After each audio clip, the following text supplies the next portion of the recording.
말씀하시되 오라 우리가 서로 변론하자. 너희의 죄가 주홍 같을지라도 눈과 같이 희어질 것이요 진홍같이 붉을지라도 양털같이 희게 되리라. 아멘.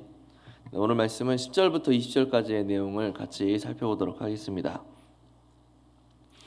여호와께서는 하나님의 백성이라고 말하고 또 절기마다 시기마다 성전에서 제사를 드리는 그 이스라엘 백성들이 그렇게 제사를 드리면서도 악행을 멈추지 않는 그들을 향하여서 더 이상 여호와 앞에 제물조차도 가지고 오지 말아라 라고 이렇게 말씀하십니다. 그것이 여호와께 있어서 무거운 짐과 같이 느껴지고 있고 또 이것으로 인하여 여호와의 마음이 심히 괴롭고 번민하게 되었다라고 그렇게 말씀하시죠. 그런 후에 여호와께서 이스라엘을 향하여 내 앞으로 나와 변론하자라고 또 말씀하고 계세요. 변론하자라는 말씀에 반응하여서 여호와 앞에 나오면 눈과 같이 희어질 것이고 양털과 같이 깨끗하게 될 것이고 땅이 아름다운 소산을 먹을 것인데 나와 변론하자라는 말을 거절하여서 배반하면 칼에 삼켜질 것이다 라고 그렇게 말씀을 하고 있죠. 우리 내용 관찰로 한번 들어가 보겠습니다. 하나님께서 기뻐하시지 않는 백성의 종교 생활은 무엇입니까? 11절에서 보면 이스라엘이 드리는 무수한 제물과 번제와 살찐 짐승들의 그 기름들이 다 무익하고 전혀 하나님의 기쁨이 되지 못한다라고 이야기하고 있습니다. 또 14절과 15절에서도 이스라엘의 정한 절기와 그들의 기도조차도 여호와에게는 너무나 무거운 짐으로 여겨지고 있다라고 그렇게 말씀하고 있죠. 이렇게 된 이유에 대해서 13절에서 이야기하는데 하반절에서 성회와 아울러 악을 행하는 것을 내가 견디지 못하겠다라고 그렇게 말씀하고 계세요. 율법에 따라서 제사와 절기를 다 지키는데 이와 더불어서 악을 여전히 행하고 있는 그들의 행위를 버리지 않는다라는 거죠. 우리로 보자면 예배와 종교 생활을 철저하게 하지만 죄 짓는 것에 있어서 거리낌이 없고 또 애통해하거나 슬퍼하지를 않는다는 겁니다. 우리 내용 관찰 2번입니다. 하나님께서 이스라엘 백성에게 원하시는 믿음의 모습은 무엇입니까? 16절에서 스스로 씻어서 깨끗하게 하고 또 여호와의 목전에서 악한 행실을 버리라 라고 말씀을 하고 있습니다. 또 17절에서는 선행을 배우고 정의를 구하라 라고 말씀하시고 학대받는 자와 고아와 또 과부를 도와주어라 라고 말씀하고 계시죠. 영과 묵상으로 넘어가서 하나님께서는 왜 백성이 준비한 제물들을 헛된 제물이다 라고 말씀하고 있습니까? 오늘 말씀에는 그 레위기에 등장하는 여러 온갖 제사들과 절기들이 거론이 됩니다. 이것은 이스라엘 백성들이 레위기에서 명령하고 있는 그 절기와 제사들을 어느 정도 지키고 수행하고 있었다라는 것을 의미해요. 그런데 이런 그들의 종교적 행함들이 여호와 앞에 무거운 짐이 되어버렸다라는 겁니다. 예레미야서에서는 여호와께서 역겨워하신다라고까지 그렇게 표현을 하고 있어요.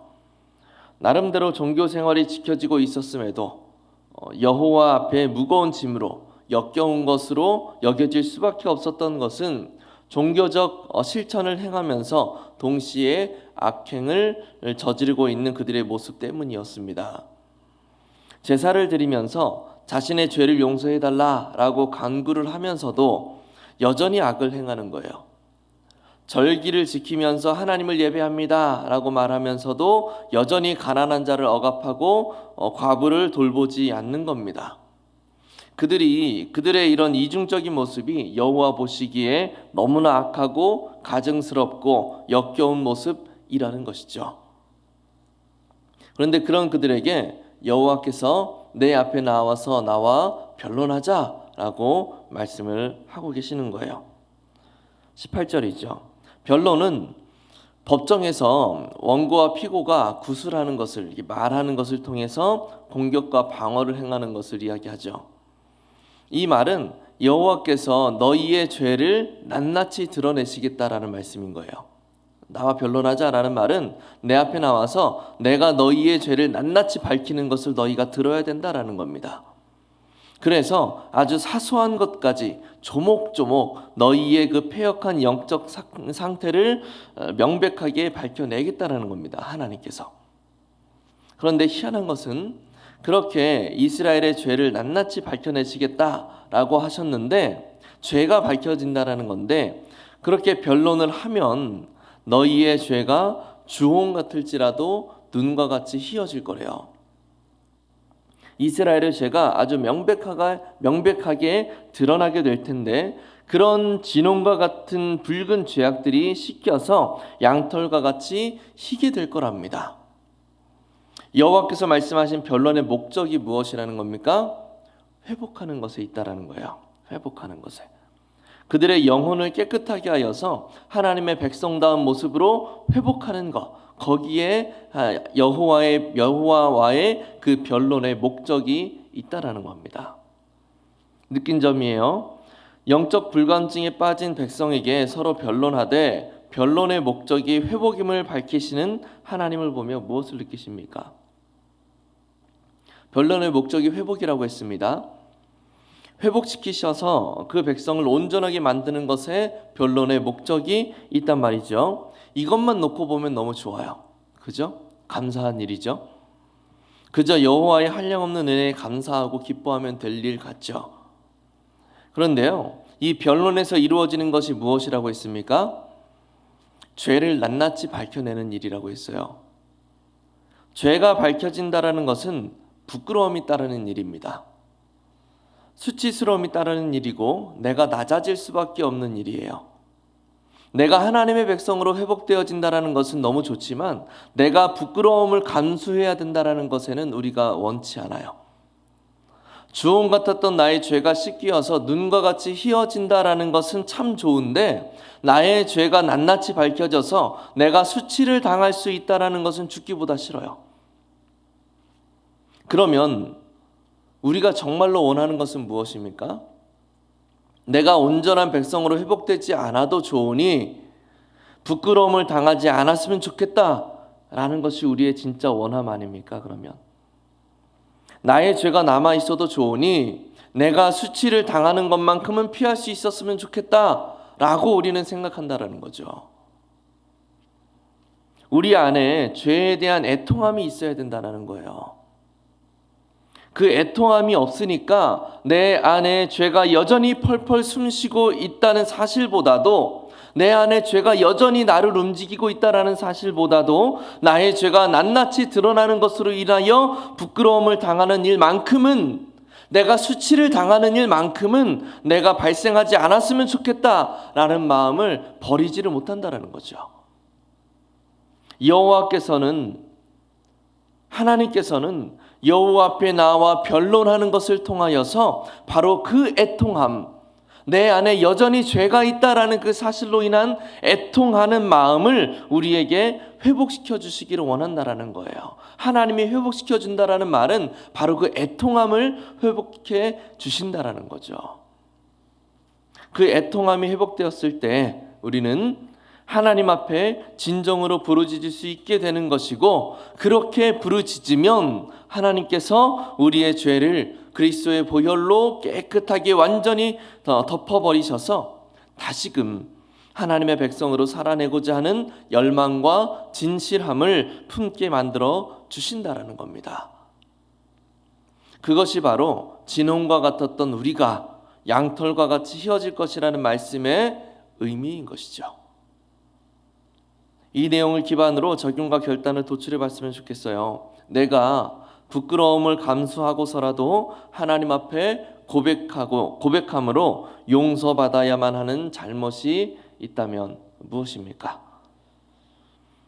예배는 잘 참석하면서 사회에서는 물질적 이득을 취하기 위하여 불법을 행하지는 않았는지, 나의 입지와 권위를 위하여 이웃을 거짓 증언하지는 않았는지, 또는 나의 즐거움과 어떤 한때의 즐거움을 위하여서 공동체 안에서 잘못된 것을 이야기하고 그것을 즐거워하지는 않았는지 우리는 되돌아봐야 된다는 거예요. 그 밖에도 교회에서는 거룩한 모습으로 종교 생활을 하면서 실상 교회 밖으로 나가 일상을 살아가게 될 때에 우리에게서 악한 열매들이 자꾸 나타나지는 않고 있는지 우리는 살펴봐야 된다는 거죠.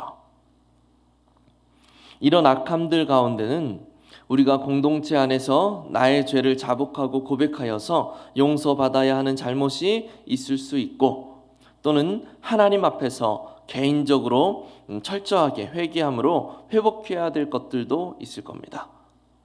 단회적으로 큰 죄를 저질렀을 수도 있고, 끊어내지 않고 지속적으로 행하는 죄가 있을 수도 있습니다.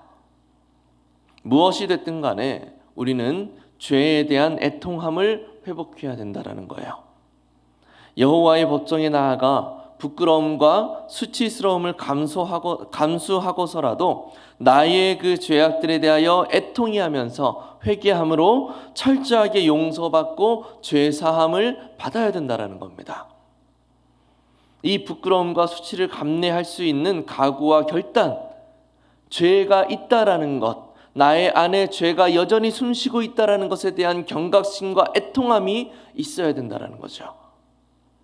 그렇다면 내가 깨끗함을 받기 위해 부끄러움과 수치스러움을 각오하고 결단해야 될 죄는 무엇이 있습니까? 구체적으로 나의 예배를 하나님 앞에 역겨운 것으로 만들고 있는 그 죄, 내가 기도하는 그 시간, 내가 찬양하는 그 시간이 하나님 앞에 무거운 짐으로 여겨지도록 만들고 있는 그 악함이 무엇인가?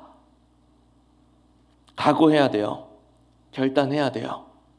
그래서 하나님 앞에서, 공동체 앞에서 다시 정결함을 입어야만 할 것입니다. 우리가 이 시간에 부끄러움마저도 수치스러움마저도 내가 감당하겠다라고 하는 결단과 각오로 하나님 앞에 정결함을 받기 위해 나아갈 수 있었으면 좋겠습니다. 그러면 인애가 많으시고 자비하신 여호와 하나님께서 반드시 우리를 눈과 같이, 양털과 같이 희게 만들어 주실 겁니다. 그 은혜를 바라보면서 나아가는 우리 모두가 될 수 있었으면 좋겠어요. 그래서 애통함으로 하나님 앞에 간구하고 부르짖으며 하나님 앞에 온전하게 회복되어져 가는 우리가 될 수 있기를 예수님의 이름으로 간절히 축복합니다. 기도하겠습니다.